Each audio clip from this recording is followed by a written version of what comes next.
अस्सलाम वालेकुम रहमतुल्लाहि बरकातहू। प्यारे बच्चों, आप लोगों का इस्तकबाल एक्सेर अकेडमी पर।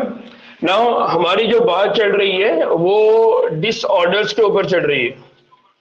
किसके ऊपर चल रही है? डिसऑर्डर्स, और स्पेशली ऐसी डिसऑर्डर जिनकी तशखीस अगर करना है, जिनका एनालिसिस अगर करना है और उनको अगर हमको क्यूर करना है तो उसके लिए हमको क्या मालूम करना पड़ता है? उसके लिए हमको सबसे पहले स्टडी करना पड़ता है जिसको हमने कहा था पेडिग्री तज्जिया। क्या बोला था हमने इसको? पेडिग्री तज्जिया, जिसको हम उर्दू में कहते हैं शजरे नस्ब का तज्जिया। तो जब हम शजरे नस्ब का तज्जिया करते हैं तब जाके हमको मालूम पड़ता है कि ये बीमारी कहाँ से स्टार्ट हुई थी। और अगर आपको याद होगा तो हमारी जो बातें चल रही है वो बेसिकली म्यूटेशन के बाद हम अचानक में इस टॉपिक पर आए। यहाँ पर हमने कहा कि अलग अलग टाइप की म्यूटेशन होती है जिसकी वजह से डिजीज डिसऑर्डर जनरेट होती है। उसमें से एक दो टाइप जो हमने पढ़ा है, एक है पॉइंट म्यूटेशन और एक है frame shift mutation. Point mutation में हमने कहा कि म्यूटेशन कहां पर होती है? एक न्यूक्लियोटाइड के बेस पेयर के चेंज होने से। और हमने फ्रेम शिफ्टिंग में क्या बोला था? फ्रेम शिफ्ट में हमने बोला कि एक न्यूक्लियोटाइड का बेस पेयर या तो ऐड होगा या डिलीट होगा, कम होगा ज्यादा होगा, उसकी वजह से पूरा फ्रेम शिफ्ट हो जाएगा, पूरा फ्रेम चेंज हो जाएगा, पूरा स्ट्रक्चर चेंज हो जाएगा डीएनए का। उसकी वजह से जो बीमारी होती है उसको हमने बोला था फ्रेम शिफ्ट म्यूटेशन।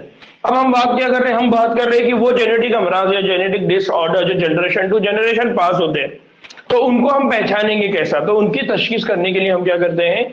शजरे नस्ब का तज्जिया करते हैं, या उसको हम क्या कहते हैं? Pedigree analysis. हम उसको देखते हैं कि खानदान में ये बीमारी कहाँ से स्टार्ट हुई। ठीक है, तो लास्ट लेक्चर में हमारी यहां तक बात हुई थी। अब बात जो थी वो इस चीज पे आके रुकी थी कि अगर इसका एनालिसिस करना है तो इसके एनालिसिस के लिए हमको कुछ सिंबल्स होती है, कुछ अलामतें होती है। उन अलामतों का इस्तेमाल करके हम क्या करते हैं? पेडिग्री एनालिसिस करते हैं। ठीक है, तो मैं अचानक उस पैराग्राफ से यहां पर आ गया सिर्फ इसलिए कि मेरे को कंसेप्ट समझाना है कि कौन कौन सी अलामतें होती है जिसका इस्तेमाल करके हम पेडिग्री का क्या करते हैं? एनालिसिस करते हैं, तज्जिया करते हैं, समझते हैं। नाउ अब ये जो रंग शनासी, ये टॉपिक से आपका कोई लेना देना नहीं है। इंपॉर्टेंट जो बात चलने वाली है इमरान, वो यहां चलने वाली है। ठीक है, आप परेशान नहीं होना, अभी तक ध्यान देना। ठीक, नाउ अगर हमको ये बताना है, मतलब अगर हम फॉर एग्जांपल एनालिसिस कर रहे हैं और उस पूरे खानदान के अंदर अगर हमको देखना है कि ये बीमारी कहाँ से हुई, क्यों हुई, इस बीमारी के रीजन क्या है, इस बीमारी को फैलाने वाले कौन है, इस बीमारी को फैलाने वाले फादर है क्या, फादर है मतलब मेल है क्या, मदर है क्या मतलब नर है क्या, फीमेल है क्या, फिर इनकी शादी हुई थी या नहीं हुई थी, इनके बच्चे थे या नहीं थे, बच्चे थे तो बीमार थे या नहीं थे। तो ये सारी चीजों को जब हमको बताना है तो हम उसके लिए किसका इस्तेमाल करते हैं? सिंबल्स, अलामतों का इस्तेमाल करते हैं। तो उसमें सबसे पहले अगर आपने कोई एक मुकब्बनुमा शक्ल बनाया और उस मुकब्बनुमा शक्ल के अंदर कोई कलर नहीं है, जैसा यहां पर है इस सिंबल के अंदर ये व्हाइट कलर है, तो उसको हम क्या बोलेंगे? उसको हम बोलेंगे नर। इसका मतलब ये कौन रिप्रेजेंट कर रहा है? ये है मेल। इसी तरह से अगर आपने दायरानुमा शक्ल बनाया तो उस दायरानुमा शक्ल का मतलब है मादा, उसका मतलब है फीमेल। आप किसकी बात कर रहे हैं वहां पर?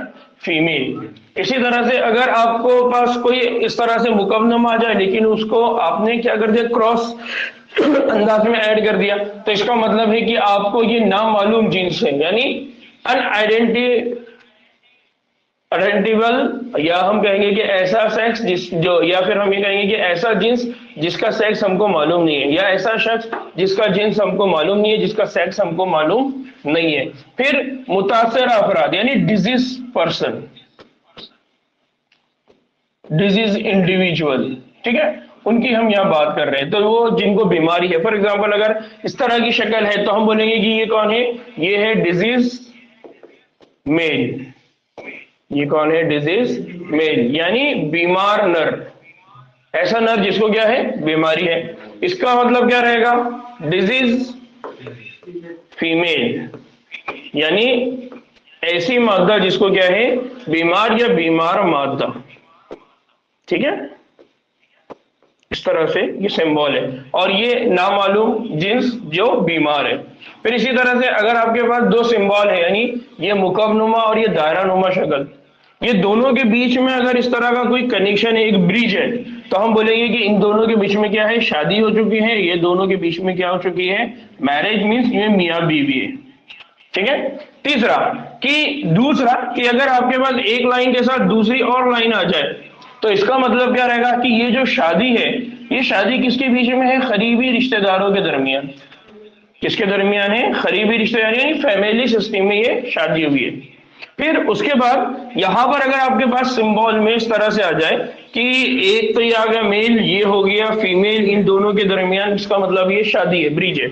अब इसके बाद क्या होगा? इनके पास बच्चे रह गए, तो इनके पास बच्चों में अगर आपके पास ये बॉक्स आ जाए तो इसका मतलब है कि ये जो बच्चा है, ये बच्चा कौन है? मेल।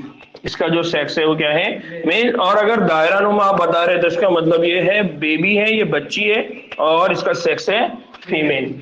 फिर इसी तरह से अगर वालिदैन है और वालिदैन के पास जो भी प्रोजेनी है, वो प्रोजेनी को अगर आप कलरफुल बताएंगे, यानी उसको अगर आपने कोई रंग भर दिया है, तो इसका मतलब ये कौन है? ये है डिजीज। ये कैसी है? डिजीज। और ये कैसा है? Disease male. अगर यहाँ पर दायरा नुमा रहता और वो भी कलर से फिल रहता तो आप क्या बोलते हैं? Disease female. आप क्या बोलते हैं? कि बीमार फीमेल। या आप बोल सकते हैं कि ये जो बच्ची है इन वालिदैन की, वो बीमार बच्ची है, इसका मतलब उनकी जनरेशन में आगे बीमारी हुई। इस तरह से हम क्या करते हैं? इन सिंबल का इस्तेमाल करके क्या करते हैं? पेडिग्री एनालिसिस करते हैं। हम शजरे नस्ब का क्या करते हैं? तज्जिया करते हैं।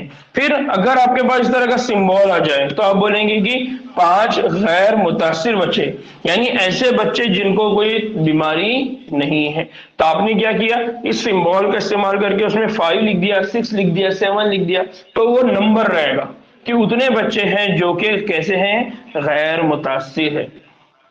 गैर मुतासिर क्यों बोला? क्योंकि इसके अंदर कोई कलर भरा हुआ, अगर कलर भर दिया जाए तो हम बोलेंगे कि 5 बच्चे हैं जो क्या है? मुतासिर है, उनको बीमारी है।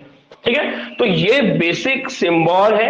ये सिंबल आपने घर पे आपके बुक में बनाना है, उसकी प्रैक्टिस करना है।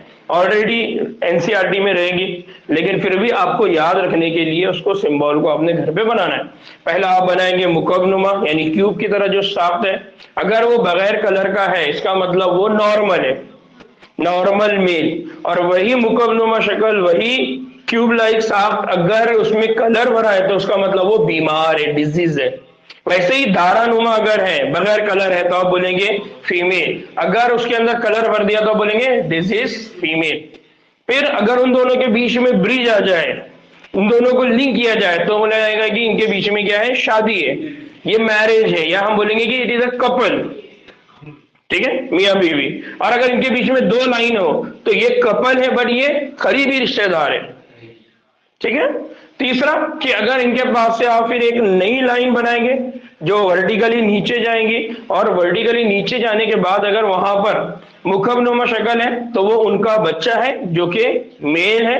अगर दायरानुमा शक्ल है तो वो उनका बच्चा है लेकिन वो फीमेल है। अगर उसमें भी कलर भरा रहा तो हम बोलेंगे कि अगर मुखबनुमा है, कलर भरा हुआ है, तो डिजीज मेल, और अगर दायरानुमा है तो डिजीज फीमेल। और वो क्या रिलेट करेगा? वो शो करेगा कि वो उनकी फैमिली को बिलोंग करता है, वो उनके फैमिली में आया है। हाँ इमरान भैया। वो जो मेल है सर, ये मतलब फीमेल है। सर तो मतलब जो बच्चा है तो सर वो उसमें सर वो दोनों के पास तो सर वो इंडिया है सर, मतलब हाँ वही इस पे हम बात करने वाले कि ऐसा क्यों रहेगा, ऐसा क्यों रहेगा, ये ऐसा क्यों रहेगा, है ना। ये सारी चीजें हम आगे देखने वाले। यहाँ ऐसा क्यों है कि यहाँ पर आपने कलर नहीं भरा है, यहाँ क्यों कलर भरा है ना। तो ये बात हम करने वाले हैं। सिर्फ इतनी बात याद रखो कि ये दोनों मियाँ बीवी, इनको कोई बीमारी नहीं है, लेकिन इसका मतलब उनका जो बेबी हुआ उसको कोई बीमारी है। इसका मतलब ये अगर जेनेटिक डिसऑर्डर है तो ये जेनेटिक डिसऑर्डर किसी न किसी के जरिए आए होंगे, लेकिन दोनों के पास से तो बीमारी नहीं दिखा रही है, तो फिर इसके पास ये बीमारी क्यों आई। ठीक है, तो हम इस तरह से इसको स्टडी करेंगे। तो उसके रीजन क्या है, उसके रीजन क्या है, उसकी वजह क्या है, वो सारी चीजें हम आगे अभी देखने वाले हैं। ठीक सर, डिजीज के वो कोई दूसरा वर्ड यूज कर सकते हैं? डिजीज की जगह हम बोल सकते हैं बीमारी, इन्फेक्टेड बोल सकते हैं, है ना। नो, अब दोबारा कि लास्ट ये सिंबल की हमने बात की, ठीक है। यहां पर ये आया था कि आप शक्ल को देख सकते हैं, उसके जरिए आप क्या करेंगे, उनकी डिजीज को पहचानेंगे, उनको समझने की कोशिश करेंगे ना।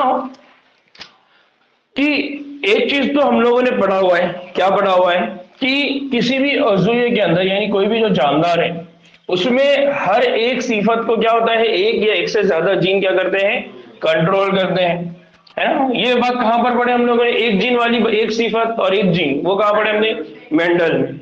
एक और एक से ज्यादा जीन वाली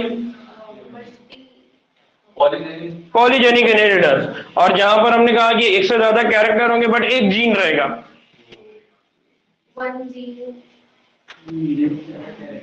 एक से ज्यादा कैरेक्टर। जी, सना, अक्सा, फातिमा, नोमान, कोई बताएगा क्या? क्या मियां सुफियान घर पे आके पढ़े थे, नहीं पढ़े थे? क्या पढ़े थे, कैसा पढ़े थे? मैंने क्या बोला था पढ़ने के लिए क्या स्टेप इस्तेमाल करना है? कोई स्टेप से पढ़े या अलग पढ़े? क्यों नहीं पढ़े वैसा? वैसे ही पढ़े, फिर भी याद नहीं हुआ? गलत। प्लियोट्रॉफी, क्या बोलते हैं उसको? प्लियोट्रॉफी, बहुत अच्छे सुना। क्या बोलते हैं इसको? प्लियोट्रॉफी। नाउ ये जो जीन है, ये जीन डीएनए के मखसूस टुकड़े हैं। जीन के मामले में हम बार बार कह रहे हैं, what is mean by gene? Gene means fragment of DNA, DNA का छोटा सा टुकड़ा, उसको हम क्या कहते हैं? जीन। क्या कहते हैं इसको? मेंडल क्या बोलते थे इसको?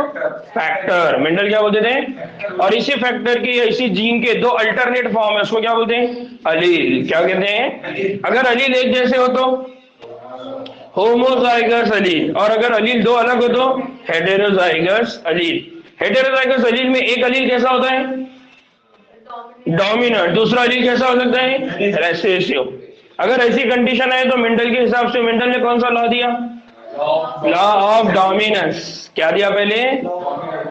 और अगर वो अलील एक दूसरे से अलग हो जाए, सेग्रीगेट हो जाए, तो फिर उन्होंने कहा लॉ ऑफ सेग्रीगेशन। अगर कभी ऐसा हो जाए कि कोई भी अलील डोमिनेंट ना हो तब इनकम्प्लीट डोमिनेंट, और अगर दोनों अलील डोमिनेंट हो तो कोडोमिनस। याद आ रहा है? ये बहुत बेसिक चीज है। अब ऐसा आपको लगना नहीं कि यार हमने इसको समझा नहीं है। एक चैप्टर को जब भी आप रिवाइज कर रहे हैं तो फर्स्ट से लेकर आखिर तक आप ऐसा आंखें बंद करके रिवाइज कर सकते हैं, अगर आपने सही तरीके से एफर्ट्स लिए तो। अदरवाइज आप कंफ्यूज हो जाएंगे। ठीक है ना। दूसरा कि डीएनए जो होते हैं, डीएनए कहां पर मौजूद होता है? क्रोमोसोम। ये बात कौन ने बताया था कि डीएनए क्रोमोसोम में मौजूद होता है या क्रोमोसोम होता है? हाँ, वो सेल थ्योरी है, श्लेडर एंड शॉन। हाँ, वो हैंगिंग। किसने बताया था? हैंगिंग। हैंगिंग ने क्या बोला था? X body. बाद में मालूम पड़ा कि वो क्या होता है?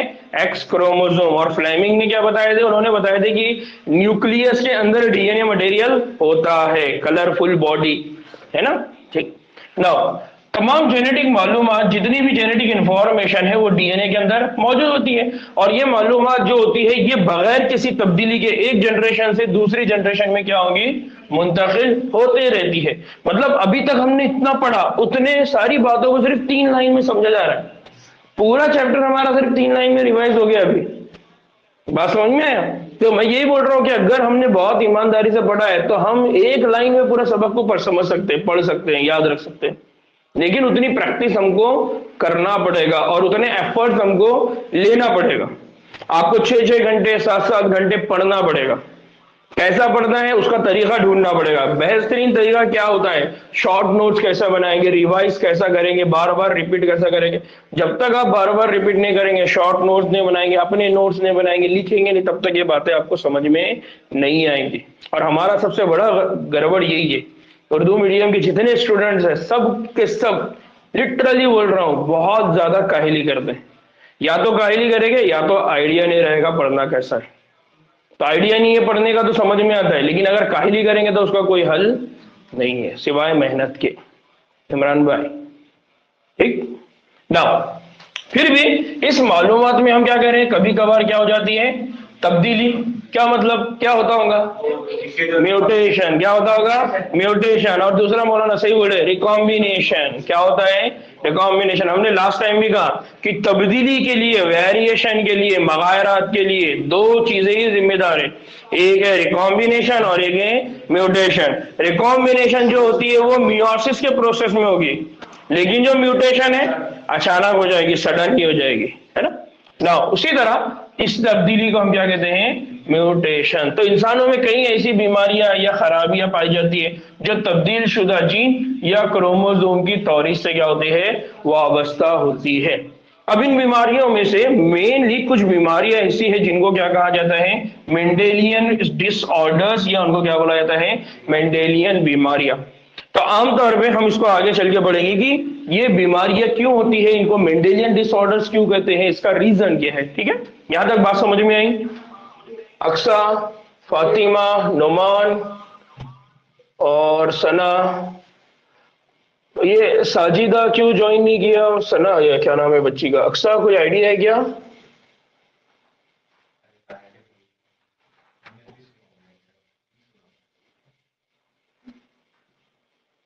ठीक ना।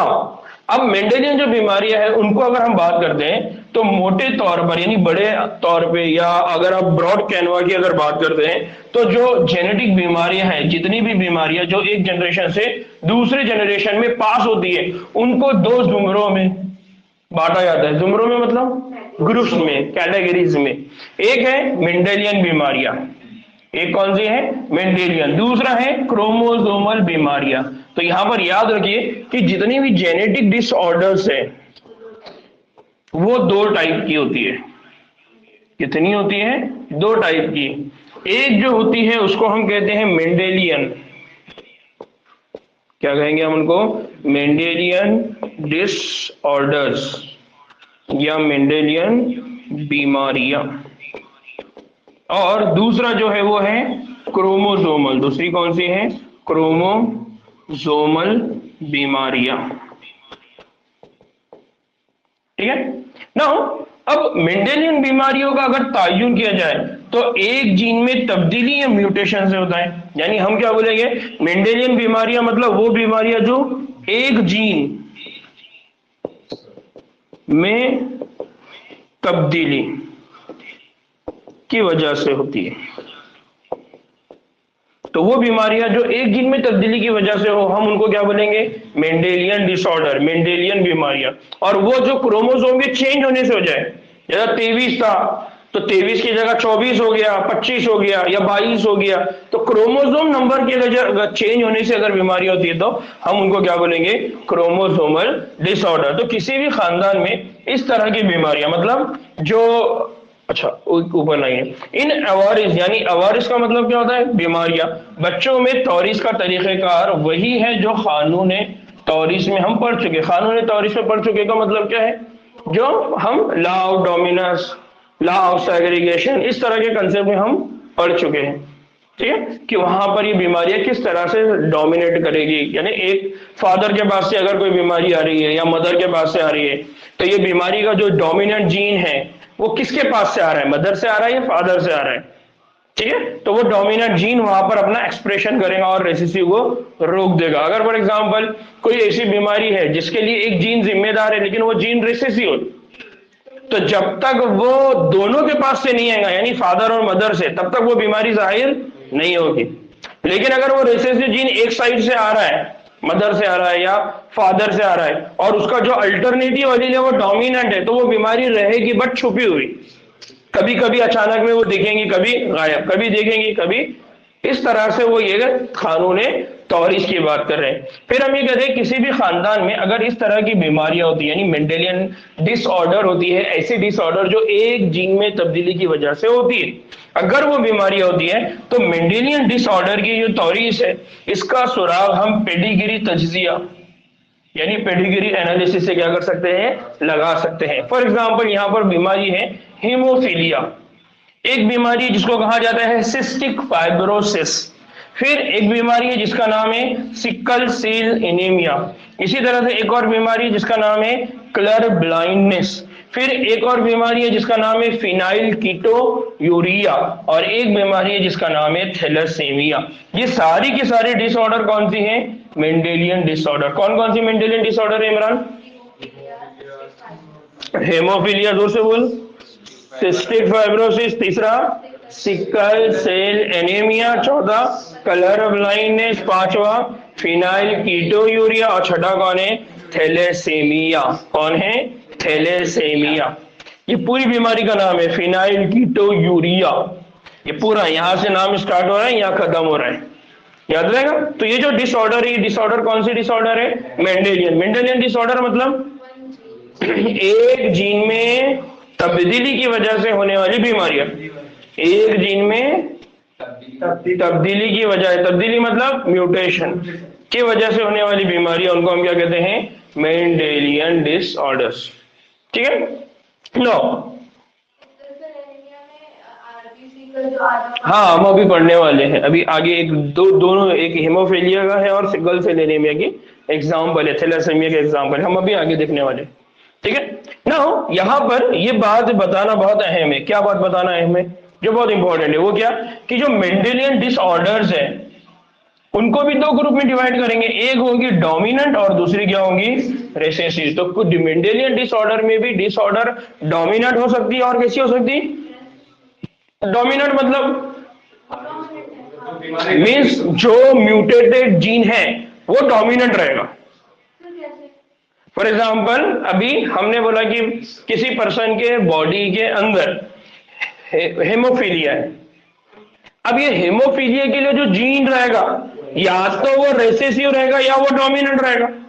रेसेसिव रहेगा मतलब वो बीमारी उसी वक्त जाहिर होगी जब अलील दोनों भी एक जैसे, दोनों के फॉर्म एक जैसे, दोनों भी म्यूटेड है। लेकिन अगर एक अलील हेमोफीलिया के लिए म्यूटेटेड है और दूसरा अलील वो नॉर्मल है तो वो बीमारी वहां पर एक्सप्रेस नहीं होगी।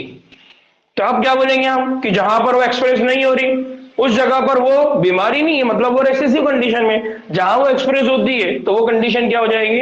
रेसेसिव। तो हमेशा इसके लिए कौन सा जीन जिम्मेदार है? डोमिनेंट अलील जिम्मेदार है या रेसेसिव अलील जिम्मेदार है? इस बुनियाद पर हम उसको डिवाइड करेंगे। तो हम बोलेंगे कि मेंडेलियन डिसऑर्डर या तो डोमिनेंट हो सकती है या तो रेसेसिव। डोमिनेंट मतलब जाहिर होगी, मतलब उसके लिए जो अलील है वो अलील कौन रहेगा? डोमिनेंट अलील, या फिर क्या रहेगी? रेसेसिव। ठीक।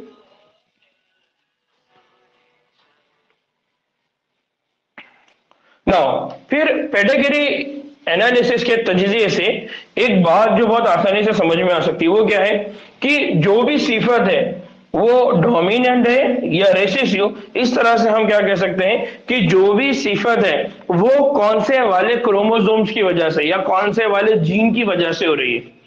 कौन से वाले क्रोमो, फॉर एग्जाम्पल अगर एक्स है तो हम बोलेंगे कि सेक्स क्रोमोसोम मतलब एक्स क्रोमोसोम में ये है। तो अगर अब फीमेल के पास है तो फीमेल के पास दो एक्स है, एक नॉर्मल भी हो सकता एक एबनॉर्मल भी हो सकता। और अगर दोनों भी एबनॉर्मल है तो इसका मतलब वो जो डिजीज है वो फीमेल के पास से अगर आ रही है तो वो फीमेल के पास अगर एक्स क्रोमोसोम की वजह से ये बीमारी हो रही है तो वो फीमेल बीमार रहेगी। बात समझी क्या? कि अगर फॉर एग्जांपल कोई फीमेल है उसके पास दोनों भी एक्स क्रोमोसोम है, अब मैं यहाँ डी डिजीज के लिए लिख रहा हूं, ठीक है। इसका मतलब ये जो फीमेल है ये बीमार है, इसके अंदर बीमारी जाहिर होगी। लेकिन एक फीमेल है उसके पास एक क्रोमोसोम है नॉर्मल और एक क्रोमोसोम है डिजीज, तो ये फीमेल के अंदर वो बीमारी जाहिर तो नहीं होगी बट उसके पास वो एक्स क्रोमोसोम रहेगा। अब अगर उसके बेबी में, उसके आगे प्रोजेनी में अगर ये नॉर्मल एक्स चला जाए तो वो बच्चा नॉर्मल, और अगर ये एक्स डी चला जाए तो वो बच्चा क्या हो जाएगा? एबनॉर्मल, मतलब इन्फेक्टेड। इसमें क्या चांसेस है? इसमें क्या चांसेस है? ये किधर भी जाओ उसकी वजह से बीमारी होने वाली है। इस कंडीशन में क्या चांस है? इस कंडीशन में चांस ये है कि एक एक्स क्रोमोसोम कहा जाएगा, दूसरा एक्स कहा जाएगा।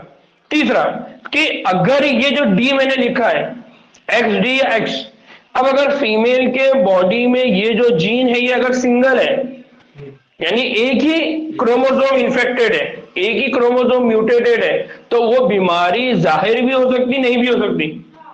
लेकिन वो फीमेल जो रहेगी उसके पास वो क्रोमोसोम मौजूद रहेगा जिसकी वजह से बीमारी हो रही है। अगर उसकी एक कॉपी की वजह से बीमारी अगर डेवलप हो रही है तो डोमिनेंट।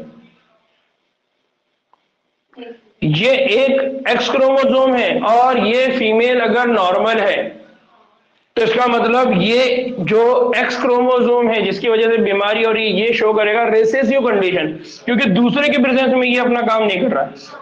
लेकिन अगर ये फीमेल है, इसके पास ये क्रोमोसोम है और ये बीमारी उस फीमेल में जाहिर हो रही है, तो हम बोलेंगे कि ये क्रोमोसोम के मुकाबले में ये क्रोमोसोम ये डोमिनेंट है। तो हम बोलेंगे कि ये जो बीमारी उस फीमेल में दिख रही है डोमिनेंट बीमारी है।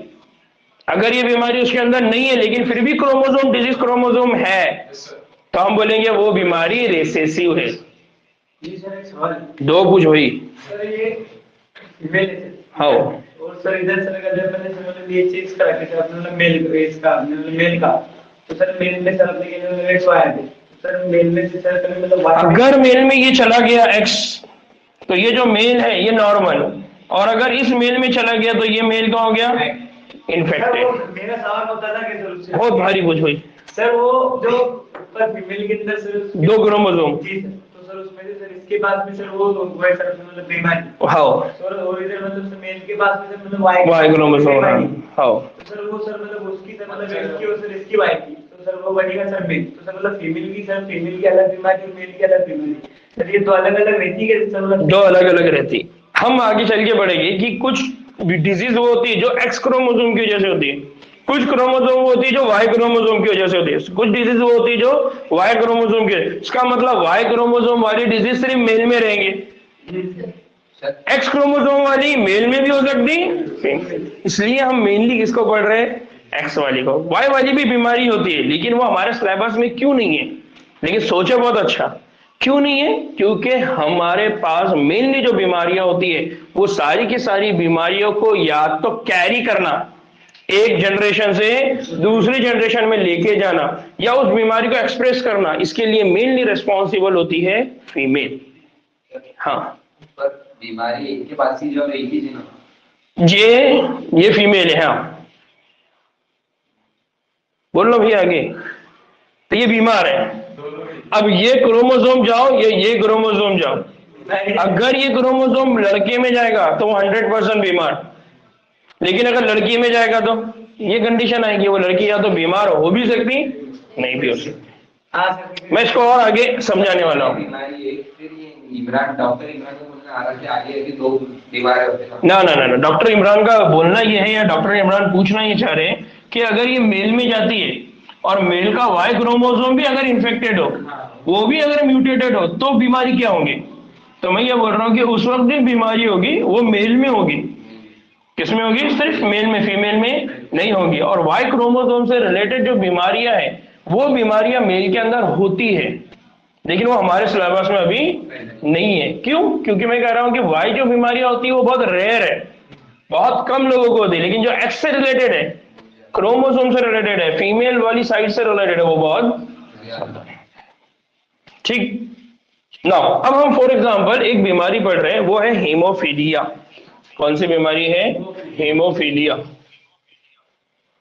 सर वो सर वो कर सकते हैं सर उसके अंदर वेट मतलब वाई वाली क्या क्या क्या मतलब जो चैप्टर में सर मतलब वाई वाली जो बीमारी है इंग्लिश सर हाँ सर के अंदर वेट कर सकते हैं ना, बिल्कुल कर सकते हैं।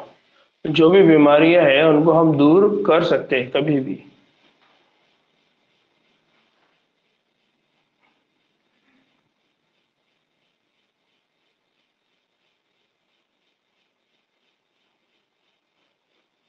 ठीक है। नाउ अभी ये हेमोफीलिया होगा, ठीक है। नाउ अब बात किसकी चल रही है, बात हमने कहा कि अगर कुछ बीमारियां हैं, जैसे हमने एग्जांपल लिए कि क्रोमोसोमल ये डिसऑर्डर होती है, तो अगर हम ये बात समझते हैं कि कुछ बीमारियां वो है जो एक्स लिंक रेसेसिव सिफत है, तो इसका मतलब है कि वो जो है वो बारगीर है, मतलब वो कैरियर है, यानी मादा से नर में मुंतकिल होती है, यानी ऐसी बीमारियां जो एक्स लिंक्ड रेसेसिव है। हमने क्या बोला, हमने कहा कि यहां पर जो बीमारियां हो सकती है, फॉर एग्जांपल जो क्रोमोसोम से रिलेटेड है, हम कह रहे हैं कि एक्स लिंक का मतलब क्या है, ऐसी बीमारियां जो एक्स क्रोमोसोम पर मौजूद म्यूटेटेड जीन की वजह से होने वाली है। ऐसी बीमारियां जैसे अभी इमरान ने कहा कि वाई से होने वाली वाई लिंक्ड, एक्स से होने वाली एक्स लिंक बीमारियां। और हमने कहा कि जो एक्स लिंक या मेंडेलियन डिसऑर्डर होती है वो दो तरह की होती है, एक वो होती है जिसको हम क्या करें, डोमिनेंट, क्या करें हम उनको, डोमिनेंट, और दूसरी को हमने क्या कहा, रेसेसिव। तब वो उसी की बात कर रहे हैं कि फॉर एग्जाम्पल अगर एक्स लिंक रेसेसिव सिफत है, एक्स लिंक रेसेसिव सिफत का मतलब क्या हो गया, फॉर एग्जाम्पल ये बीमारी जिसको मैंने अभी कहा कि इसमें कंडीशन इस तरह की भी हो सकती है और इसमें कंडीशन इस तरह की भी हो सकती है। इस कंडीशन में क्या होगा, इस कंडीशन में वो जो फीमेल रहेंगी, इस कंडीशन में फीमेल तो रहेंगी, डिजीज डिसऑर्डर उसके अंदर बीमारी जाहिर होगी, लेकिन इस कंडीशन में तो बीमारी जाहिर नहीं होगी। तब हम इसको क्या बोलेंगे, उसको हम बोलेंगे बारगीर, या हम उसको इंग्लिश में बोलेंगे कैरियर। क्या बोलेंगे उसको, कैरियर, यानी कैरी करने वाला, एक जनरेशन से दूसरी जनरेशन में ले जाने वाला। अपने साइकिल को कैरियर रहता है इमरान, सामान रखने को, है ना, तो वैसा ये कैरियर है। मतलब ये जो फीमेल है, ये जो भी है, ये क्या करेंगी, कैरी करेंगे एक जनरेशन से दूसरी जनरेशन। मतलब इसमें तो ये बीमारी जाहिर नहीं हो रही है, लेकिन इसके बाद जो जनरेशन आएंगी हो सकता है कि वहां पर ये बीमारी क्या हो जाए, जाहिर हो जाए। तो यहां से लेकर यहां तक, यानी इस जनरेशन से इस जनरेशन में इसने क्या किया, उस बीमारी को कैरी किया, लेकर चली है। आपने पीछे बताया था ना, हाँ अभी जो हमने 1 मिनट पहले, हाँ लास्ट टाइम जो हमने बोला था, हाँ हाँ यहाँ पर दोनों भी रेसेसिव डिसऑर्डर, क्योंकि दोनों भी अलील जो है वो ऑलरेडी म्यूटेड है। हाँ, जो म्यूटेड है, तो हमारा क्वेश्चन ये कि अगर मतलब वो स्टार्टिंग वाली जनरेशन में जहाँ पर फीमेल पूरी तरह से मतलब म्यूटेटेड रही होगी, तो इसका मतलब वो बीमारी वहां थी, फिर वो बीमारी जो नेक्स्ट जनरेशन में आई वो बीमारी वहां जाहिर नहीं हुई। नहीं सर, हमारा क्वेश्चन ये है कि वो वाली स्टेज में अगर वो जो इन्फेक्टेड म्यूटेटेड जीन है उसको निकाल दें तो, हाँ ये एक अलग बात है कि वो निकालने का प्रोसीजर क्या है, तो वो हम आगे देखने वाले हैं। रिकॉम्बिनेंट डीएनए टेक्नोलॉजी, बायोटेक्नोलॉजी, हाँ क्रिटिकल कंडीशन रहती है, बहुत हायर लेवल पे टेक्नोलॉजी इस पर काम करती है। तो हमारा आगे 2 सब चैप्टर्स है बायोटेक्नोलॉजी, वहां पर हम लोग इन बातों को पढ़ेंगे कि किस तरह से आज बीमारियों को क्यूर किया जाता है, किस तरह से रिकॉम्बिनेंट डीएनए टेक्नोलॉजी का इस्तेमाल किया जाता है, अलग अलग पैदावार बनाने के लिए, अलग अलग बीमारियों को दूर करने के लिए कैसा उसका इस्तेमाल करते हैं। हाँ इमरान, डीएनए का अपन छेड़ने का नहीं, डीएनए को चेंज करने का, डीएनए को निकालने का। तो लास्ट टाइम हमने क्या बोला कि इतने आसानी से नहीं कर सकते, लेकिन वो बहुत पेचीदा है। लेकिन मैं ये नहीं बोला था कि हम नहीं कर सकते, यानी आगे हम करते हैं, लेकिन वो बहुत पेचीदा प्रोसेस है। कैसा है हम लोग उसको आगे देखेंगे बायोटेक्नोलॉजी में, ठीक है ना। दूसरा कि अगर नमूने के तौर पर जो हमने शक्ल की बात की, जिसके अंदर 2 शक्लें, एक है डोमिनेंट और दूसरी है रेसेसिव सिफियत, उनका पेडिग्री एनालिसिस क्या हुआ है, दिखाया गया है। अब मैं वो दिखा देता हूं ताकि आपको बात और क्लियर हो जाए।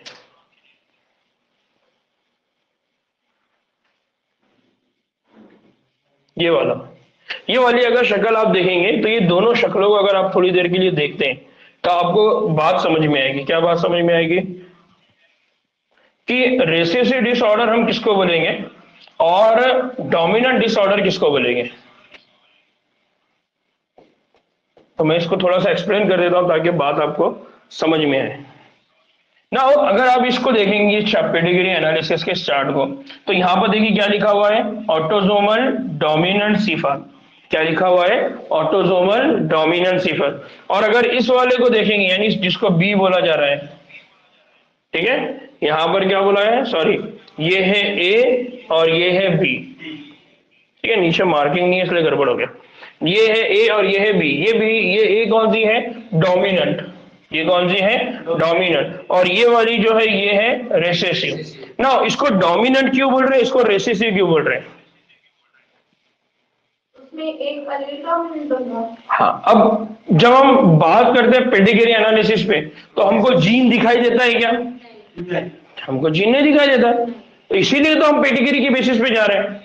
अगर हमको जीन दिखाई देता तो पेडिग्री करने की जरूरत होती थी क्या, हम तो खुद देखकर बोल देते थे कि अरे इसके बॉडी के अंदर डोमिनेंट एलील है, इसके बॉडी में डोमिनेंट एलील नहीं है, इसके बॉडी में रेसेसिव है, इसके बॉडी में रेसेसिव नहीं है।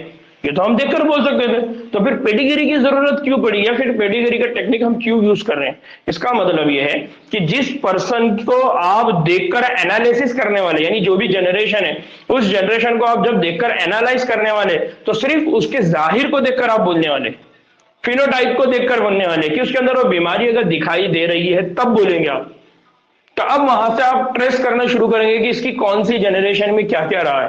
फॉर एग्जाम्पल यहां पर जब हम ऑटोसोमल डोमिनेंट कर रहे हैं, तो सबसे पहले याद रखिए कि जब पेडिग्री एनालिसिस का स्टार्ट किया जाता है तो उसको नीचे से ऊपर की तरफ जाते हैं, ठीक है, नीचे से ऊपर की तरफ जाते हैं।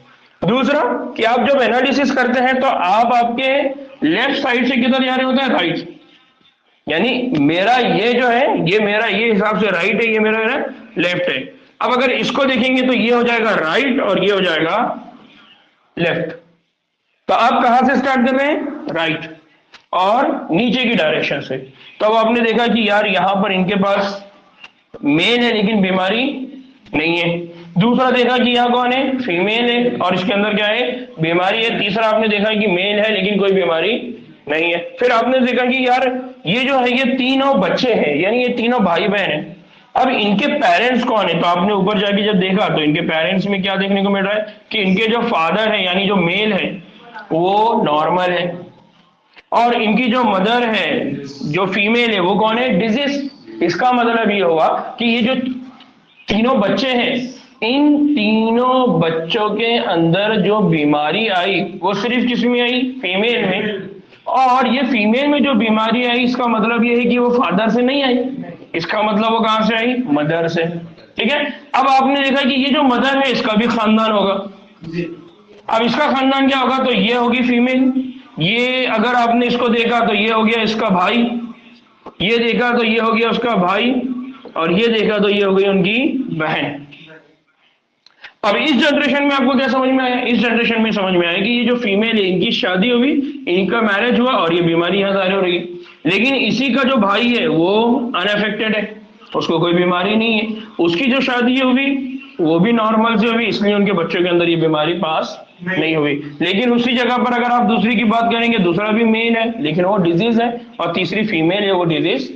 फिर इसका मतलब ये हो गया कि इस जनरेशन में अगर बीमारी आई इसका मतलब इनके फादर या मदर में से कोई एक क्या रहा होगा, बीमार, उनके फादर या मदर में से कोई एक क्या रहा होगा, बीमार। जब आपने ये ट्रेस किया तो मालूम पड़ा कि यार इनके पास कंडीशन क्या थी, इनकी मदर को ये बीमारी थी लेकिन इनके फादर को कोई बीमारी नहीं थी। इसका मतलब यह है कि इस पेडिग्री एनालिसिस में दो बातें समझ में आ रही है। पहली बात क्या समझ में आ रही है कि इनकी कोई भी जनरेशन हो उस जनरेशन में ये बीमारी कभी भी छुपी नहीं रही, हर जनरेशन में ये बीमारी जाहिर हुई। और अगर हर जनरेशन में ये बीमारी जाहिर होती है तो हम बोलेंगे कि ये बीमारी कौन सी है, डोमिनेंट। कौन सी डिजीज है, डोमिनेंट, जो कि हर जनरेशन में दिखाई दे रही है। यानी पेडिग्री एनालिसिस के अकॉर्डिंग डोमिनेंट और रिसेसिव किसको बोलेंगे, तो डोमिनेंट हम उस बीमारी को बोलेंगे जो हर जनरेशन में आपको दिखाई देंगे, हर नस्ल में वो बीमारी अपना इजहार करेंगी या वो बीमारी क्या होंगी, जाहिर होगी। अब इसके कंपैरिजन में यहां देखो, यहां पर ये बीमारी है लेकिन यहां ये बीमारी नहीं है, यहां ये बीमारी नहीं है, इसीलिए इस बीमारी को हम क्या बोल रहे हैं, रेसेसिव। तो जब हम बीमारी को रेसेसिव और डोमिनेंट बोलेंगे तो उसको डिफाइन कैसा करेंगे हम, रेसेसिव और डोमिनेंट का मीनिंग हम कैसा लेंगे, डोमिनेंट मतलब वो बीमारी, क्या हो गया इमरान, थोड़ा अलग है। कैसा अलग है बताओ। सर उधर मेल है, उधर फीमेल है। सर आपने अभी बोले थे, बोले मतलब सर के अंदर मेल में सर ये बीमारी की चांसेस बहुत कम है, ये रीजन सर आएंगे इसके है ना। अब ये कैसा है मैं बताता हूँ, ठीक। सर वो सर भाई है, उसकी भेज में गए, उसकी बेटी की शादी तो उसकी बेटी में सर वो मेल में आए तो है ना, सर मेल में तो सर आपने बोले मेल में बहुत रेयर चांस होते हैं, है ना, मैं बता रहा हूं उसको, ठीक है। अच्छा सवाल है कि डोमिनेंट का मतलब क्या है, वो बीमारी जो हर नस्ल में जाहिर होगी। सुफियान इसको लिखना पड़ता है यार, सब बैठ के देखते नहीं रहना पड़ता है ना, लिखना पड़ता थोड़ा थोड़ा। और वो बीमारी जो हर नस्ल में जाहिर नहीं होंगी। तो आपका सबसे पहला, जब भी आप पेडिग्री एनालिसिस को हल करेंगे, सबसे पहला काम रहेगा कि वो बीमारी डोमिनेंट है या वो बीमारी रेसेसिव हो मालूम करना। पहला काम आपने करना है। फिर वो बीमारी एक्स लिंक्ड है या नहीं है ये मालूम करना है। ठीक है, तो x link recessive, x link dominant. तो इसका मतलब ये होगा कि जैसे आप रेसेसिव डोमिनेंट हो गया तो फिर आपके पास दूसरा जवाब क्या मालूम करना रहेगा कि ये बीमारी एक्स लिंक्ड है या नहीं है। एक्स लिंक्ड है सब फीमेल पे। हाँ, अब मैं उसका रीजन बता रहा हूं कि वो कैसा आप मालूम करेंगे कि ये एक्स लिंक्ड है या नहीं है। दूसरा कि कुछ बीमारियां वो होती है जो ऑटोसोमल होती है। कैसी होती है? ऑटोसोमल। लेकिन मेनली हमारे सिलेबस में ऑटोसोमल डिसऑर्डर नहीं है, अगर आएगी तो हम उसको देखेंगे। लेकिन मेनली हमारे सिलेबस में कौन सी है? एक्स लिंक, यानी ऐसी बीमारियां जो सिर्फ एक्स क्रोमोसोम के ऊपर मौजूद म्यूटेटेड जीन की वजह से होने वाली है। याद रहेगा ना इमरान? घर पे आने के बाद इसको लिखना है ना। अभी जैसा हाथ बंद करके बैठे हुए ना, यस, हाँ यस से नो। अब इस बात को थोड़ा समझ लो। क्या कि हमने कहा कि यहां पर फीमेल है, यहां पर ऊपर गए तो यहाँ फीमेल भी है, मेल भी है, और ऊपर गए तो क्या है? फीमेल है ना। अगर कंसीडर करो कि ये जो फीमेल है, इस फीमेल के पास एक्स डी और इसके बाद जो क्रोमोसोम है वो XNY। ठीक है, अब इनके पास जो क्रोमोसोम है या इनके पास जो जीन है उसके जाने के कितने चांसेस होंगे? 50-50। अब अगर इसके अंदर अगर दो यानी XN XD चला जाए, XD और XN चला जाए, या इसके पास क्या चला गया? फॉर एग्जाम्पल XDY, इसके पास जो क्रोमोसोम गया होगा वो कौन सा गया होगा? XDY, यानी जो X क्रोमोसोम आया वो डिजीज वाला आ गया, इसलिए ये क्या हो गया? बीमार। अब अगर ये फीमेल है तो इस फीमेल के पास एक XD चला गया होगा और फादर के पास से क्या होगा? XN। लेकिन चूंकि ये जो जीन है ये डोमिनेंट है, इसलिए उसके अंदर ये क्या हो रहा है? जाहिर। इसका मतलब इसके पास जो जीन गया होगा वो कौन सा गया होगा? XD XN। लेकिन ये जो डोमिनेंट है, इसका मतलब ये जो मदर है, इस मदर की कंडीशन क्या है? इसका मतलब ये हो गया कि इस मदर की जो कंडीशन है वो कंडीशन क्या है? वो कंडीशन ये है कि ये नॉर्मल है। ये भी कौन है? नॉर्मल। मतलब इसके पास जो बीमारी है उस बीमारी के लिए जो दो जीन है वो दो जीन में से एक जीन डोमिनेंट है और एक जीन क्या है? नॉर्मल। एक है डोमिनेंट और एक है नॉर्मल। यानी नॉर्मल में क्यों बोल रहा हूं कि उसका वजह से कोई बीमारी नहीं होने वाली है। अब क्या होगा कि अगर ये एक इधर चला जाता है और यही जीन इसमें चला गया, इसका मतलब यहां पर कौन गया होगा? यहां पर ये जो मैंने डी लिखा है, डी की जगह यहां कौन होगा? एन। ये कौन होगा फिर? XN। इसका मतलब फादर के पास से एक नॉर्मल आया और मदर के पास से नॉर्मल आया। वैसे ही ये जो मेल है इसके पास भी क्या आया होगा? मदर के पास से नॉर्मल और फादर के पास से क्या आया होगा? Y chromosome. ना अब बात को समझो 2 मिनट कि जब हम इस एनालिसिस को करते हैं, इस एनालिसिस को करते वक्त हम जब यहाँ क्रोमोसोमल कॉम्बिनेशन लगाएंगे तो उन क्रोमोसोमल कॉम्बिनेशन को इसके अकॉर्डिंग हमको अरेंज करना होता है। फिर यहां से नीचे अगर जाएंगे, फॉर एग्जांपल अगर हम यहां से नीचे जाएंगे, अब ये फॉर एग्जांपल मैं कह रहा हूं कि दोबारा ये XNY है, नॉर्मल है। इसका मतलब क्या हुआ कि जब यहां से क्रोमोसोम सेग्रीगेट हुआ तो ये मेल है। इसका मतलब ये हुआ कि यहां से एक और यहां क्या आया? Y। फीमेल के पास वापस से कौन आ गया? XD। फादर के पास है Y। अगेन इसके पास क्या आ गया? XNY। यानी अभी और एक चांस है, एक चांस और हो सकता है। अगर इनका बेबी मेल होता या फीमेल होता तो उसके पास कौन सा क्रोमोसोम चला जाता? XD, और वो क्या होता? डिजीज। तो बेसिक कंसेप्ट हमको क्या समझना है? बेसिक कंसेप्ट ये है कि हमको इस पे से पहचानना ये है कि फादर के पास या मदर के पास कौन सा क्रोमोसोमल कॉम्बिनेशन रहा होगा, जीन किस तरह से रहा होगा।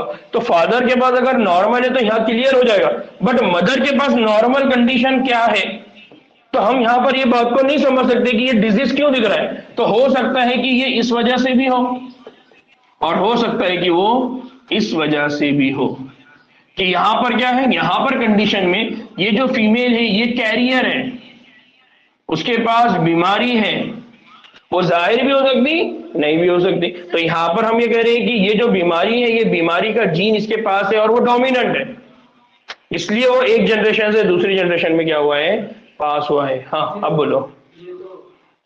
सर आपने पहले बोले वो कैरियर है, तो वो कैरियर है तो उसमें भी 50-50 चांसेस है कि उसके कुछ बच्चों में हो सकती, नहीं हो सकती। सर आपने बाद में बोले कि वो कैरियर है। हाँ मैं ये बोल रहा हूँ कि ये जो है ये कैरियर कंडीशन है। इससे पहले जो कंडीशन मैंने लिखा था वो डिजीज, डिजीज का मतलब, तो मैं ये बोल रहा हूँ कि हम जब इस तरह का कॉम्बिनेशन बनाते हैं तो हमारे पास ये दो चांस होते हैं। अब हम क्या करते हैं, पहले इसको पुट करके देखते हैं, जब अगर पूरा एनालिसिस हमारा राइट आ रहा है तो ठीक है। जैसे हमने देखा कि अरे नहीं, यहां पर एक फीमेल है, इसके पास एक्सडी हो रहा है, ये दूसरा है इसके पास एक्सडी हो रहा है, लेकिन दो और नॉर्मल है, इसका मतलब हमारे पास ये है कि वहां पर हेटेरोजाइगस कंडीशन है, एक एलील डोमिनेंट होगा, एक रिसेसिव होगा।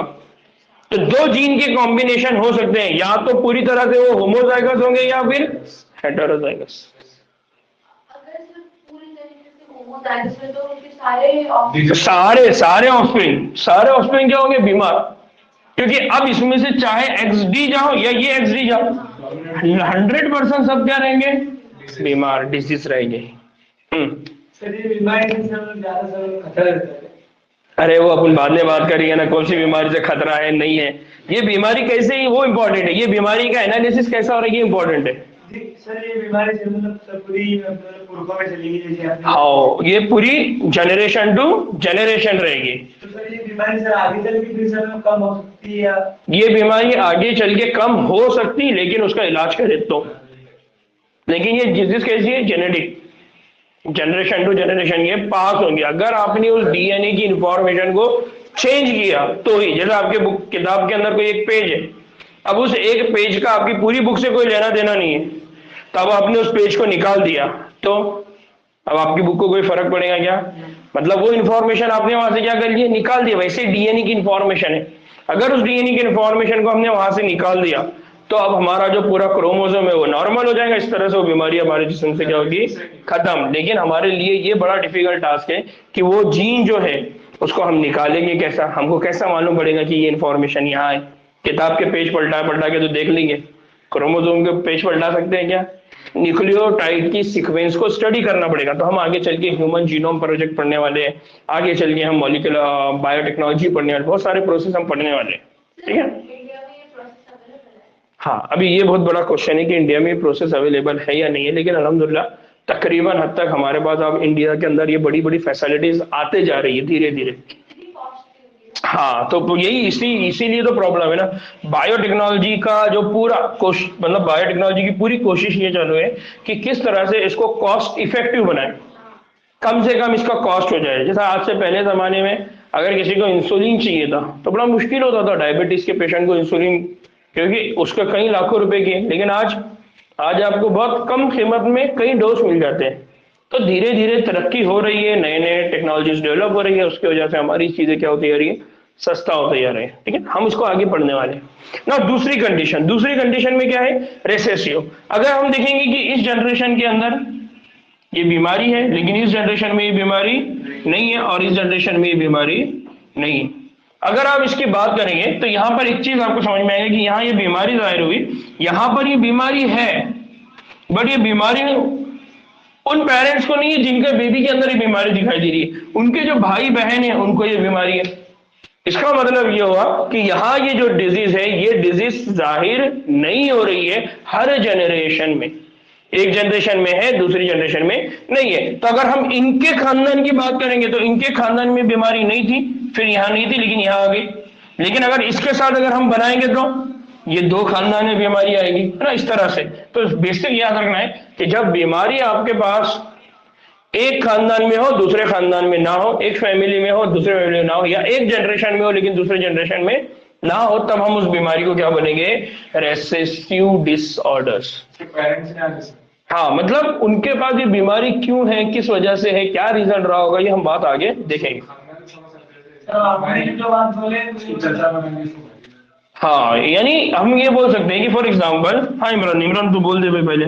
सर अभी आपने जो बोले थे दोनों में जो बीमारी तो बोले मतलब एक की मतलब जाहिर होती है, एक की जाहिर नहीं होती तो फिर सर यहाँ पे भी सर ऐसे कुछ होगा है ना। यहाँ पर भी वैसे ही होगा। कैसा कि फॉर एग्जांपल अगर ये मेल है तो हम बोल रहे हैं कि ये मेल के अंदर XY, फीमेल के अंदर XX। लेकिन अब हमको डायरेक्टली ये बात समझ में आ रही कि यहाँ पर ये बीमारी तो दिख नहीं रही है। इसका मतलब हम क्या बोलेंगे, हम ये बोलेंगे कि यहाँ जो मेल है वो तो नॉर्मल है, लेकिन यहाँ पर जो फीमेल है वो XDN है। क्यों?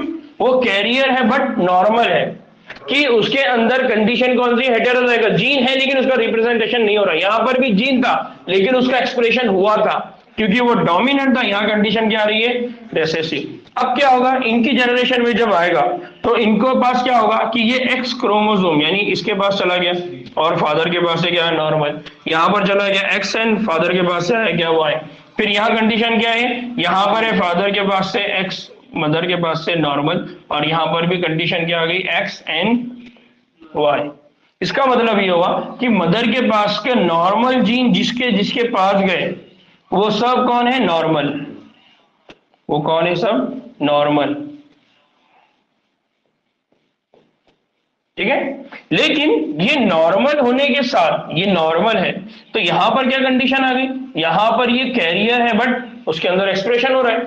दूसरे वाली कंडीशन में क्या है, एक्सप्रेशन तो हो रहा है बट वो क्या है, कैरियर है, लेकिन यहां पर बीमारी जाहिर नहीं हो रही है। अब जब ये दूसरी जनरेशन में जाता है तो इसका मतलब यहाँ का जो डिजीज जीन है वो इसमें गया, XDY, और यहाँ जो मदर है, मदर के पास से कौन सा आया, XN यानी फादर के, ये जो है फादर है XNY, इसके पास से एक नॉर्मल आया और मदर के पास से भी क्या आ गया, नॉर्मल। अगेन जो दूसरा बच्चा था उसमें भी क्या हो गया, XN। यानी क्या हुआ कि जो डिजीज जीन है मदर के पास से वो ट्रांसफर हुआ, लेकिन वो किसको गया, मेल को। हो सकता था कि इसको क्या मिले, नॉर्मल। तो 50-50 चांसेस है, क्या दे, 50-50 चांस। लेकिन यहां पर बीमारी हर जनरेशन में क्यों नहीं हुई, क्यों नहीं दिखाई दी, तो उसका रीजन क्या है कि वो बीमारी के लिए जिम्मेदार जो जीन है वो रिसेसिव कंडीशन में, वो डोमिनेंट नहीं है। वो उसी वक्त जाहिर होगा जब कॉम्बिनेशन दोनों का क्या रहेगा, रिसेसिव।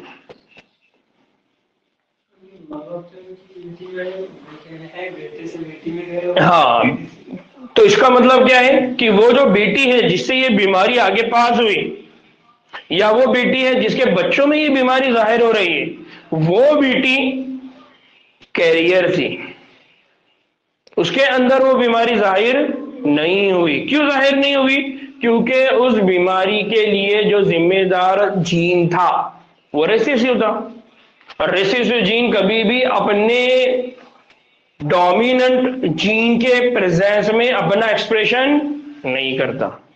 लेकिन अगर दोनों रेसेसिव जीन हो या कोई ऐसी बच्ची हो जिसके अंदर वो बीमारी जाहिर हो रही हो और उसकी मदर कैरियर हो, इसका मतलब एक जीन तो मदर के पास से आएगा, वो मदर के पास से जो जीन आया वो आया मतलब बीमार वाला। इसका मतलब फादर के पास से भी कौन सा जीन आना चाहिए, फिर बीमार वाला, तभी जाके वो बच्ची क्या रहेगी, बीमार।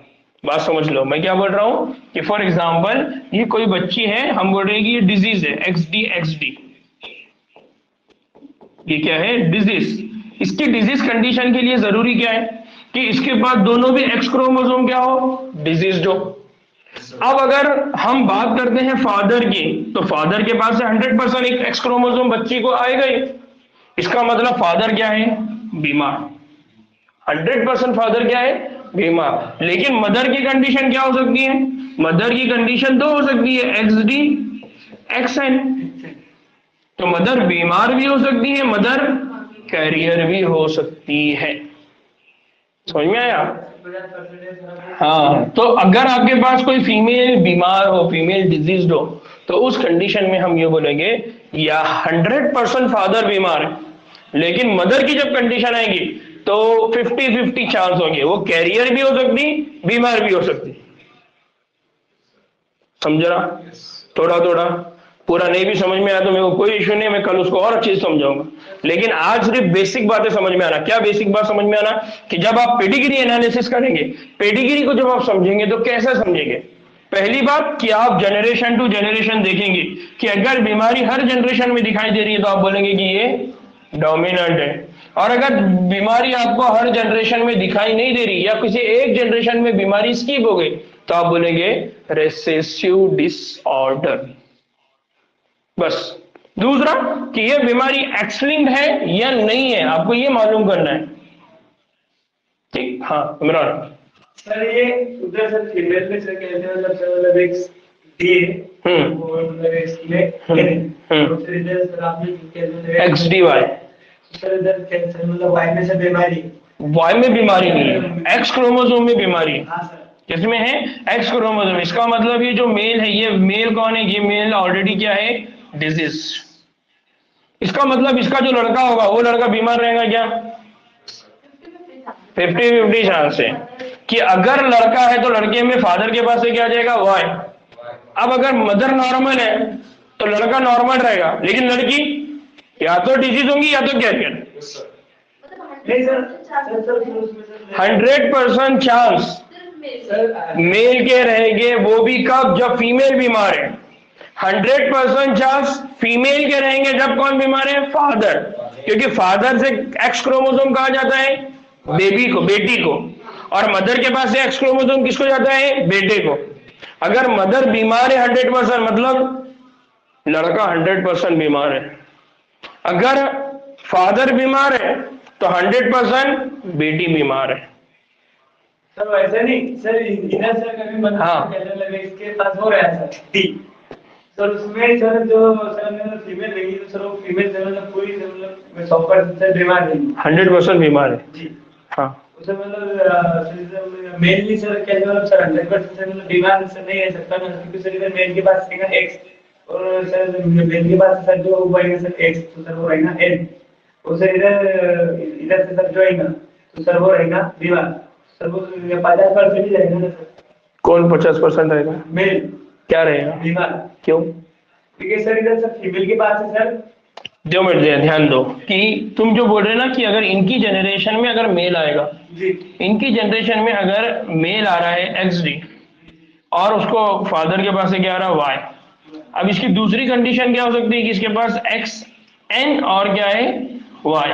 तो जो लड़का है उसके पास दो चांसेस होंगे 50-50, वो या तो नॉर्मल हो सकता है या फिर डिजीज।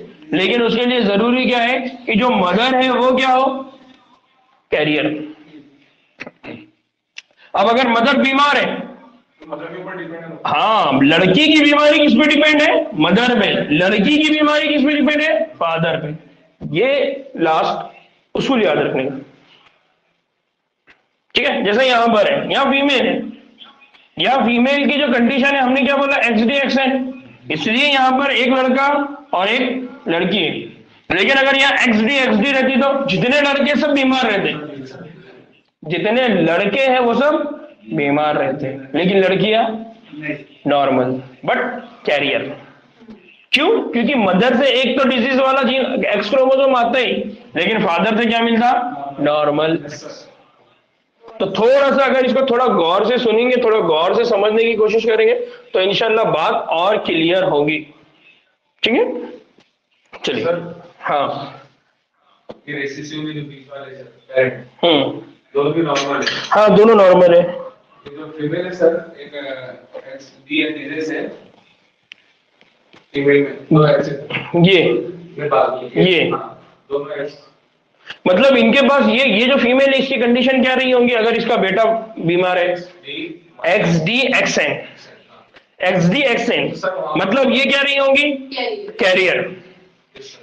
तो सर वो एक्स डी जो वहां पर है तो वहां पर रेसिसिव है। हाँ, यहां पर इस कंडीशन में वो रेसेसिव है। बहुत बढ़िया। हाँ, वो रेसेसिव है, यहाँ रेसिसिव है। मतलब जनरेशन टू जनरेशन अगर वो गैप बीमारी नहीं दिख रही है, वो इसलिए नहीं दिख रही है क्योंकि वो किस कंडीशन में है? रेसेसिव। अगर हर जनरेशन में दिख रही है इसका मतलब वो क्या है? डोमिनेंट। समझा सुफियान? कुछ तो समझाऊंगा ना सुफियान, क्या कुछ नहीं समझा? थोड़ा थोड़ा है ना। नाउ कि एक और चीज कि कुछ और बीमारियां जो होती है, फॉर एग्जाम्पल ये ऑटोजोम से मुतालिक एक मखलूक बीमारी है या रेसेसिव डिसऑर्डर है, हम जिसको आगे चल के पढ़ने वाले हैं, जो आंख के लाल या हरे मखरूत में खराबी होती है। हरा या लाल मखरूत का मतलब क्या है? इसका मतलब है पिगमेंट। क्या है? पिगमेंट, जिसकी वजह से क्या होते हैं? कलर हमको दिखाई देते हैं। इस बीमारी का जो शिकार है वो लाल हरे रंग में इम्तियाजी फर्क नहीं कर पाता, तो हम इसको बोलते हैं ना कलर ब्लाइंडनेस, रंग नाशनासी, कलर ब्लाइंडनेस। तो इस कलर ब्लाइंडनेस को ये यहाँ पर बता रहे हैं कि जो कलर ब्लाइंडनेस बीमारी है कौन सी है? ऑटोजोम्स। मतलब अभी तक जो बीमारी की हम बात कर रहे थे कौन सी थी?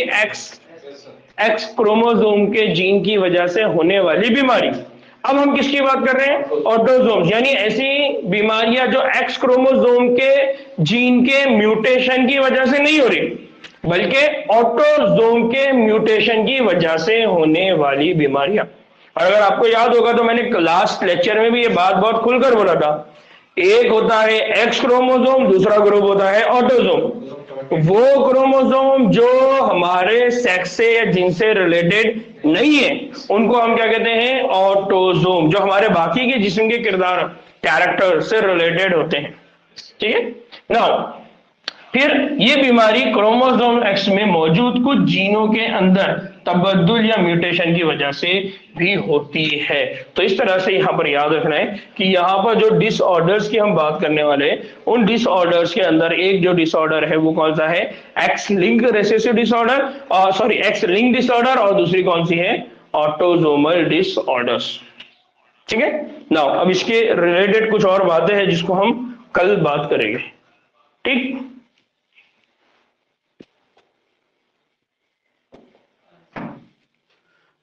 कितना टाइम हो रहा है?